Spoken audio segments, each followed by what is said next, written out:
قرآن نے بیان کیا، 19ویں پارے میں سورہ نمل میں موجود ہے، لیکن ابھی وقت اس کی اجازت نہیں دیتا۔ انشاءاللہ پھر کبھی کسی نشست میں ہم اس کا تذکرہ کریں گے۔ لیکن کہنے کا مطلب یہ ہے کہ اللہ نے حضرت سلیمان علیہ السلام کو انسانوں، جنوں اور تمام جانوروں کی بولیاں اللہ نے سکھائی۔ لیکن آؤ دربار مصطفیٰ میں چلتے ہیں۔ اللہ رب العزت نے اپنے محبوب علیہ السلام کو صرف جنوں، انسوں اور جانوروں کی بولیاں نہیں سکھائی، بلکہ پتھروں کی اور گونگوں کے ساتھ کلام کرنے کا کمال بھی اللہ نے اپنے محبوب کو عطا فرمایا۔ حضور علیہ السلام ارشاد فرماتے ہیں، میں اس پتھر کو جانتا ہوں جو میری نبوت سے پہلے، میری نبوت کے اعلان کرنے سے پہلے جو مجھے سلام کیا کرتا تھا۔ پتھر جب میں نکلتا تھا تو سلام کرتا تھا۔ ابھی میں نے نبوت کا دعویٰ کیا ہے، لوگوں نے مجھے نبی تسلیم کیا ہے، ابھی بھی میں اس پتھر کو جانتا ہوں جو مجھے سلام کرتا تھا۔ اور حضرت مولا کائنات اللہ اکبر سردار الاولیاء فاتح خیبر کیا فرماتے ہیں، جب میں حضور علیہ السلام کے ساتھ مکہ سے باہر جب سرکار کے ہمراہ نکلتا تو سرکار علیہ السلام کو دیکھ کر کے درخت سلامی کرتے ہوئے سجدے میں جھکتے تھے، پہاڑ سرکار کو دیکھ کر سلامی کرتے تھے، پتھر سرکار کو دیکھ کر کے سلامی کرتے تھے۔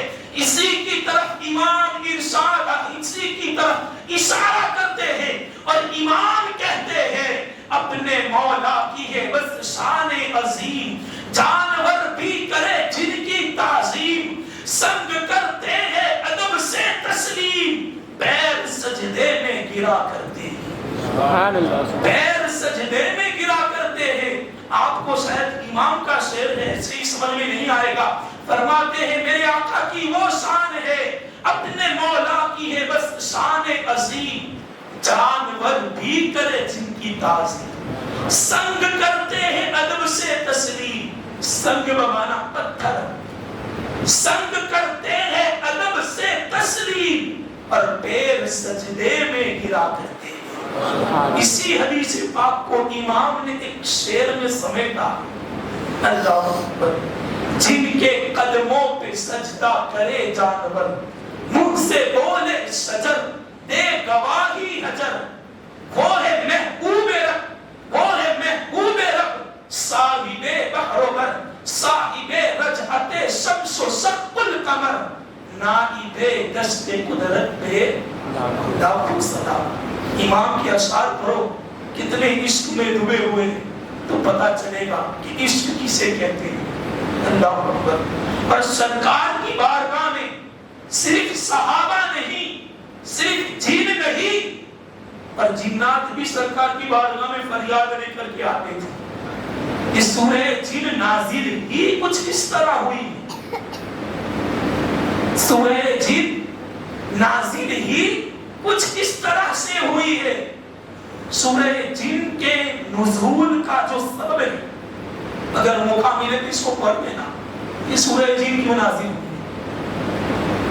جنات ہی نہیں، صرف جانور ہی نہیں، پتھر اور درخت بھی سرکار کا حکم پا کر کے سرکار کی بارگاہ میں حاضر ہو جاتے تھے۔ حضرت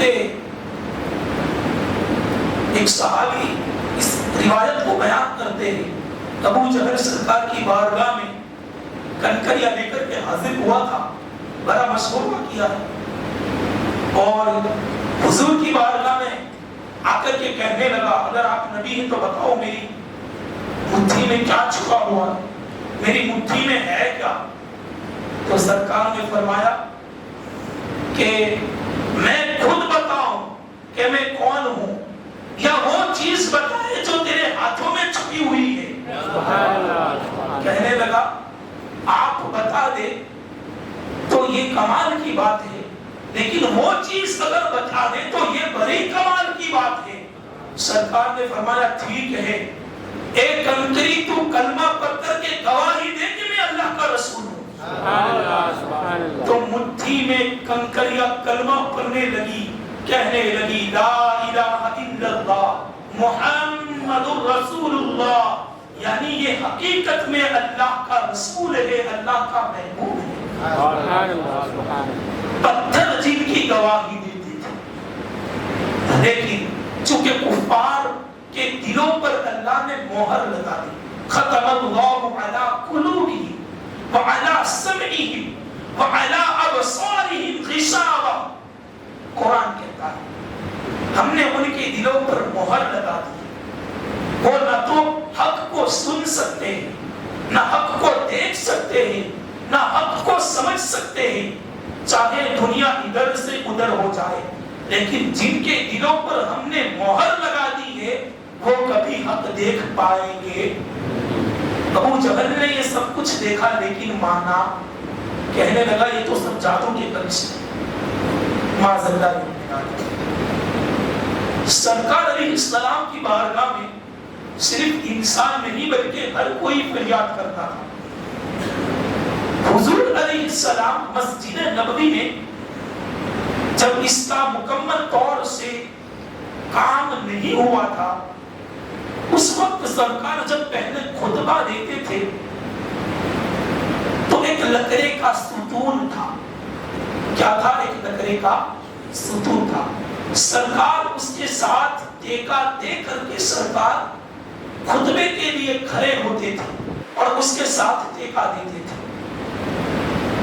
کچھ وقت گزرا، صحابہ چونکہ حضور کے عاشق، صحابہ نے ایک طرف یہ کام شروع کر دیا کہ سرکار ایک لکڑے کے ساتھ ٹیکا دے کر کے، ایک لکڑے کے ستون کے ساتھ ٹیکا دے کر کے خطبہ دیتے ہیں، اس لیے ہمیں چاہیے کہ ہم ایک منبر بنائیں. تو کسی صحابی نے لکڑے کا ایک منبر بنایا. سبحان اللہ.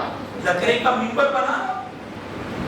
جب منبر مسجد نبوی میں رکھا گیا، سرکار علیہ السلام پھر اس پر بیٹھ کر کے خطبہ دیتے تھے اور کھڑے ہو کر کے اللہ کی حمد و ثنا بیان کرتے تھے.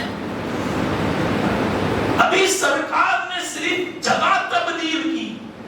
پہلے وہاں کھڑے ہو کر کے اس لکڑے کے ستون کے ساتھ ٹیکا دے کر کے سرکار خطبہ دیتے تھے، لیکن منبر تیار ہو گیا. سرکار منبر پر بیٹھے اور بیٹھ کر کے خطبہ دینا شروع کیا کہ اتنے میں کسی کے رونے کی آواز آئی. کوئی بہت ہی کم بھرے انداز میں، درد بھرے لہجے میں آپ دیدہ ہو کر کے آنسو بہا رہا ہے، آپ دیدہ ہو رہا ہے.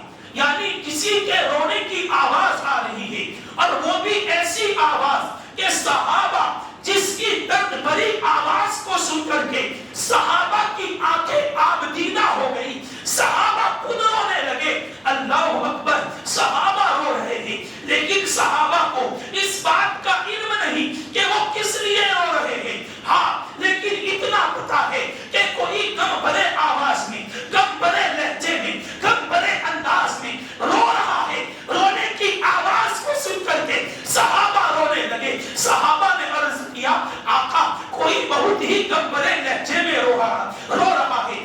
اس کو دیکھ کر کے، اس کی آواز کو سن کر کے آقا ہماری آنکھوں سے بھی آنسو نکل گئے. آقا علیہ السلام نے فرمایا اے میرے صحابہ، کیا تمہیں معلوم ہے وہ کون رو رہا ہے؟ صحابہ نے عرض کیا آقا ہمیں تو معلوم نہیں، لیکن اللہ اور اس کا محبوب، اس کا رسول بہتر جانتے ہیں. آقا علیہ السلام نے ارشاد فرمایا اے میرے صحابہ، وہ کوئی انسان نہیں، وہ کوئی مرد نہیں، وہ کوئی عورت نہیں، وہ کوئی جانور نہیں، بلکہ وہ لکڑے کا ستون میری جدائی کے غم میں رو رہا ہے.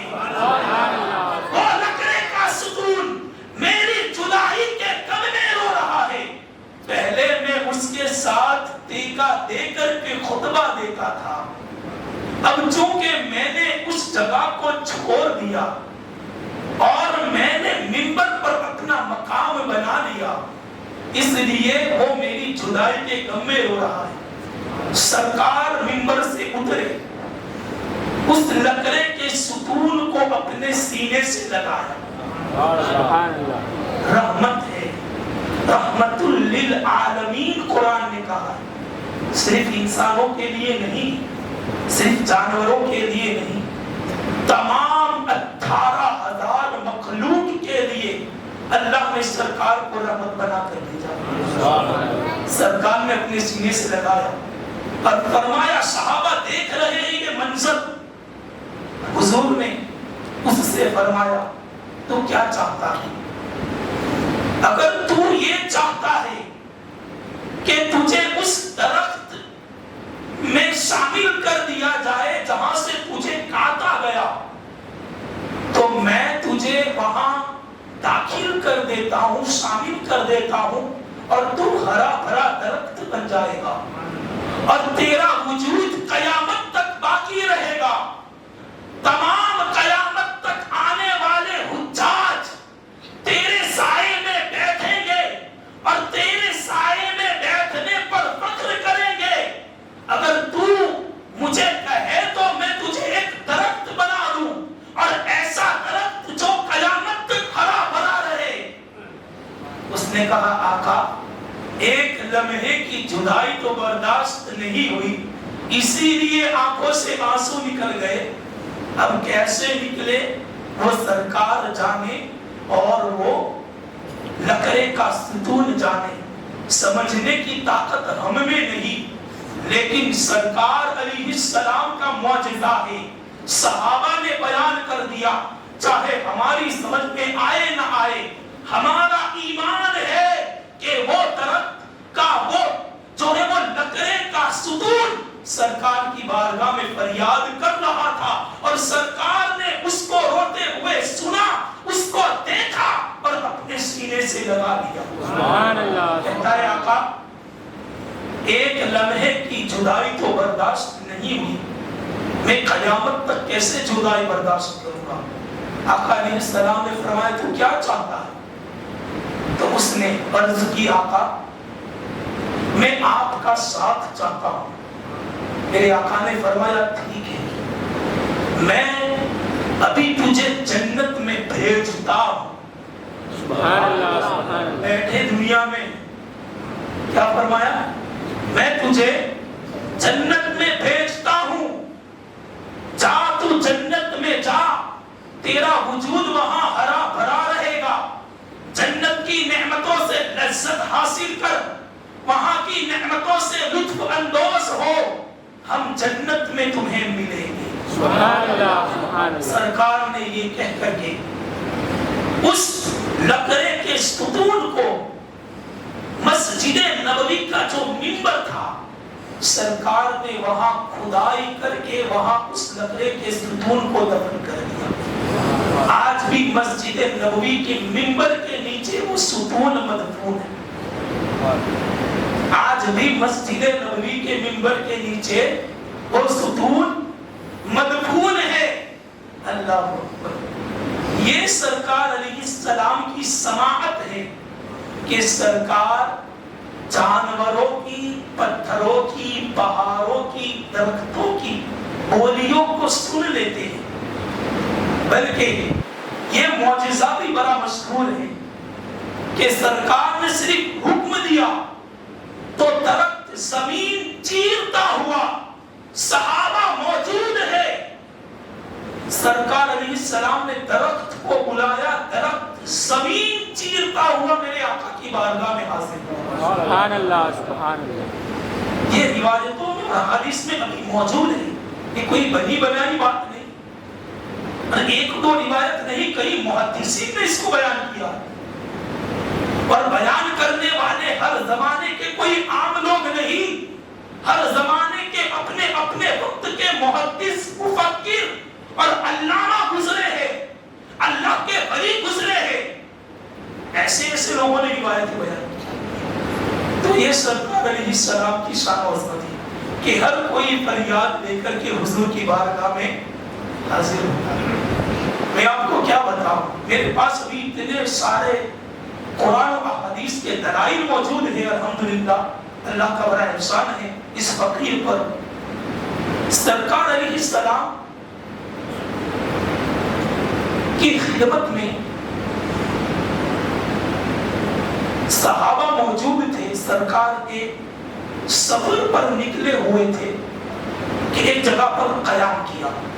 چونکہ سرکار علیہ السلام جو ہے وہ کھیتوں کی دیکھ بھالی کے لیے سرکار کبھی کبھی تقریب فرماتے تھے، تو صحابہ کے ساتھ سرکار ایک مقام پر ٹھہرے تو ایک یہودی عورت تھی،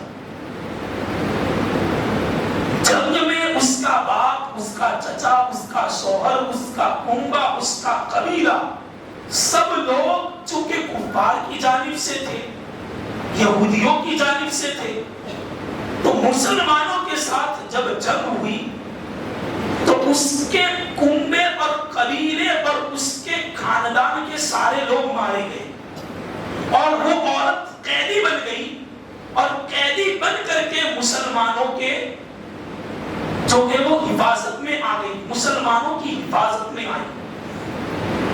سرکار علیہ السلام کا خیمہ لگا ہوا ہے، سرکار نماز مغرب کے لیے گئے تھے، ادھر اس عورت نے صحابہ سے پوری تحقیق کر لی کہ تم جس کو نبی مانتے ہو اس کو کیا پسند ہے۔ صحابہ نے عرض کیا، صحابہ نے فرمایا ہمارا نبی بکرے کے گوشت اور بکری کا گوشت زیادہ پسند کرتا، اور ان میں بھی وہ حصہ جو ران کا حصہ ہوتا ہے۔ سبحان اللہ، سبحان اللہ۔ کون سا حصہ؟ ران کا حصہ جو ہوتا ہے وہ حضور کو بہت لذیذ تھا، بہت پسند تھا۔ میرے آقا علیہ السلام ادھر نماز کے لیے گئے، ادھر اس نے کسی طرح سے بکرے کی ران کا یا بکری کی ران کا انتظام کیا، اس کو بھنا، اس کو بنایا اور اس پر زہر لگا دیا چاروں طرف سے۔ کیا لگا دیا؟ زہر لگا دیا۔ زہر لگا کر کے سرکار جب مغرب کی نماز سے فارغ ہو کر میرے آقا جب خیمے میں داخل ہو رہے تھے کہ باہر اس عورت کو منتظر پایا کہ کوئی عورت میرا انتظار کر رہی ہے۔ سرکار نے فرمایا تم یہاں کس لیے کھڑی ہو؟ اس نے کہا آقا آپ اللہ کے نبی ہیں، میں نے یہ سنا ہے اور مجھے یہ بھی پتا چلا ہے کہ آپ صدقہ لیتے نہیں، لیکن آپ تحفہ قبول کرتے ہیں، تحفے کو کبھی رد کرتے نہیں۔ میں بھنا ہوا بکری کا گوشت آپ کی بارگاہ میں لے کر کے حاضر ہوئی ہوں، آپ اسے قبول فرما لیں۔ اب آقا علیہ السلام نے اس کے تحفے کو قبول فرما لیا، اور پھر سرکار نے صحابہ کو حکم دیا کہ اس کو اٹھا لو اور اٹھا کر کے خیمے میں لے آؤ۔ صحابہ اس بھنے ہوئے گوشت کو لے کر کے خیمے میں داخل ہوئے، جو ہے وہ دسترخوان سجایا گیا، اور کچھ حصہ سرکار علیہ السلام نے دوسرے صحابہ کو کھانے کے لیے دیا۔ کچھ صحابہ ادھر بیٹھے دوسرے خیموں میں، کچھ صحابہ سرکار کے ساتھ بیٹھے۔ اب ذرا دیکھو، جب یہ تم تاریخ پڑھو گے، احادیث پڑھو گے، اور جب یہ واقعات پڑھو گے تو تمہارا ایمان تازہ ہوگا اور سرکار کی عظمت پتہ چلے گی۔ سرکار علیہ السلام نے صحابہ کو حکم دے دیا تم کھاؤ، ہم بھی کھانا تناول فرماتے ہیں۔ سرکار نے بکری کی ران کو کھانے کے لیے قریب کیا، اٹھایا کہ وہ بھنا ہوا بکری کا گوشت بول پڑا، عرض کرنے لگا آقا مجھ میں زہر ملایا گیا ہے، آپ مجھے کھائیے گا نہیں۔ کیا کہا؟ مجھ میں زہر ملایا گیا ہے، آپ مجھے کھائیے گا نہیں۔ ادھر صحابہ نے کھانا شروع کر دیا تھا دوسرے خیموں میں. کچھ صحابہ پر گہرا اثر ہوا. 3 سال کے بعد وہ تمام صحابہ فوت ہو گئے جنہوں نے بکری کا بھنا ہوا گوشت کھایا تھا. اس کا علاج بھی کیا گیا. اور ایک صحابی جس نے لقمہ اتار دیا تھا، غالباً ان کا نام بشیر ہے، ان کے والد کا نام میرے ذہن سے نکل رہا ہے، زینب بن حارث، یہ عورت کا نام ہے زینب بن حارث. سرکار علیہ السلام کے وہ صحابی اسی جگہ پر انتقال کر گئے. دوسرے صحابہ پر اثر ہوا لیکن علاج کیا گیا. 3 سال کے بعد اللہ نے اس زہر کے اثر سے انہیں شہادت کی موت عطا فرمائی. اگر کسی کو زہر دے کر مار دیا جائے تو یہ شرعی شہید ہے. کیا ہے؟ فقہی شہید ہے. کیا ہے؟ فقہی شہید. یہ شہادت ہے. کسی کو بغیر کسی وجہ کے زہر دے کر مار دینا یہ فقہی شہید کہلاتا ہے. بروز محشر اس کو اللہ شہادت کا رتبہ عطا فرمائے گا. اب کوئی یہ نہ کہے کہ سرکار نے انہیں کیوں نہیں بچایا. اس میں حکمت تھی. شہادت کا درجہ ایسے ہی نہیں مل جاتا. اس کے لیے سب کچھ چھوڑ کر کے میدان جہاد میں جانا پڑتا ہے اور پھر دلیری کے ساتھ ہاتھ میں تلوار لے کر کے خالص اللہ اور اس کی رضا کے لیے لڑنا پڑتا ہے. اللہ اور اس کے محبوب کی رضا کے لیے. اگر تھوڑی سی بھی اس کے اندر دکھانے کی کوئی صورت پیدا ہوئی تو پھر تمہاری شہادت تمہیں نفع نہیں دے گی. لیکن یہاں تو گھر بیٹھے شہادت کا درجہ مل رہا. 3 سال کے بعد وہ تمام صحابہ فوت ہو گئے جنہوں نے وہ بکری کا گوشت کھایا تھا. لیکن دیکھو تو صحیح، بکری کا گوشت کٹ گیا، اس کو بنا لیا گیا، اس کو بھون دیا گیا. لیکن جب سرکار نے اپنے منہ کے قریب کیا تو وہ بول اٹھا، آقا مجھے کھائیے گا نہیں، میرے اندر زہر ملا ہوا. سرکار نے گوشت رکھ دیا. اس عورت کو بلایا. صحابہ سے فرمایا اس کو بلا کر کے لاؤ، چونکہ وہ تو قیدی بن کر کے آئی تھی. اس کو بلایا گیا. سرکار علیہ السلام نے ارشاد فرمایا تو نے ایسا کیوں کیا؟ کھانا تو تمہیں ہمیں تحفے میں دیا لیکن تم نے اس کے ساتھ گوشت میں زہر ملا دیا. وہ کہنے لگی آقا میرا پورا قنبہ اور قبیلہ میرا برباد ہو چکا ہے اور میں تو یہ امتحان لینا چاہتی تھی کہ آپ حقیقت میں اللہ کے نبی ہیں یا آپ کوئی بادشاہ بن کر کے آئے ہیں. اگر بادشاہ ہوگا تو مر جائے گا، مجھے اتنا یقین تھا، اور اگر اللہ کا نبی ہوگا تو گوشت گواہی دے گا اور وہ اس گوشت کو کھائے گا ہی نہیں. سبحان اللہ سبحان اللہ. یہودی اللہ کی عبادت کرتے ہیں، وہ حضرت موسیٰ کی قوم ہے، اس کو عام نہ سمجھو. انہوں نے بھی سرکار کا تذکرہ پڑھ رکھا ہے، ان کی کتابوں میں بھی سرکار کی بدعت بیان کی گئی ہے. کہتی ہے آقا میں نے تو یہ اس طریقے سے یہ سازش میں نے اسی لیے رچی تھی کہ پتا چلے کہ آپ اللہ کے نبی ہیں کہ نہیں. صحابہ عرض کرتے آقا اس کو قتل کیا جائے، اس کو مار دیا جائے. میرے آقا نے فرمایا نہیں نہیں، ہم اس کو ماریں گے نہیں، ہم اس کو چھوڑ دیتے. صحابہ نے عرض کیا آقا اس نے بڑا جرم کیا ہے، اس نے ہماری جان لینے کی کوشش کی ہے.